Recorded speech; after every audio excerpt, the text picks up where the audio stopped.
everybody, my name is Naomi. Today we're going to be talking about product distribution. So what is product distribution and why do a lot of business choose to do product distribution? So product distribution is basically to move your product from A to B. So what do I mean by this is that, okay, for example, we're talking about, let's say our company is selling car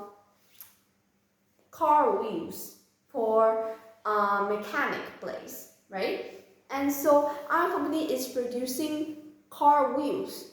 And so we usually would not sell the wheels directly to our consumer, but we would sell it to a business. So what do I mean by all of these words? First, we're going to be talking about two types of product distributions that a lot of business tend to work for. First is business to business, which we call as B2B, business to business. So what do I mean by this?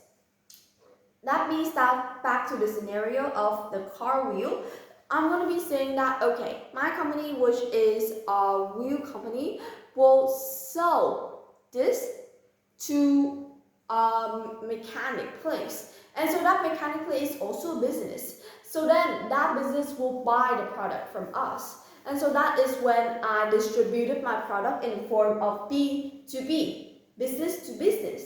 Really simple, right?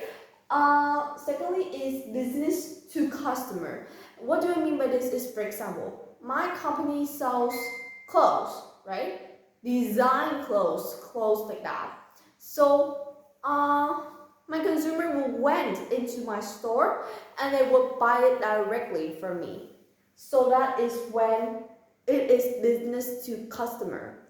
So what is the difference between customer and consumer? Because we are using these words a lot, right? But we don't know the difference of it. So customer and consumer, when you guys look at the word customer, customer means a person that's going to pay for the product.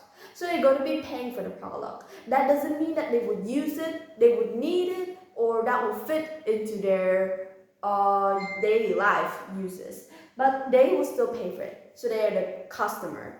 So that could be business to business. So the business that buy a product from another business, that business is a customer. Or secondly, we have is consumer. When you look at the word consume means to use. So consumer is somebody that use the product. So they will buy the product. Sometimes they won't. Like, it's not necessary that they buy it, but they will use the product. And so that's what the word consumer means.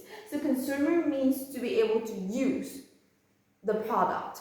And so that is consumer. So for example, the business sells to a consumer. That means, for example, I sell design clothes for a teenage girl.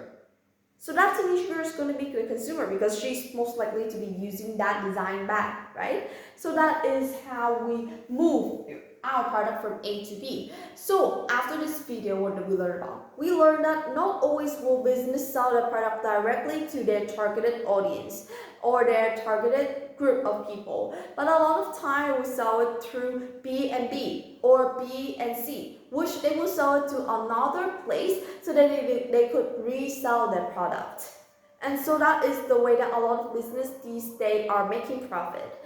Thank you for listening and goodbye.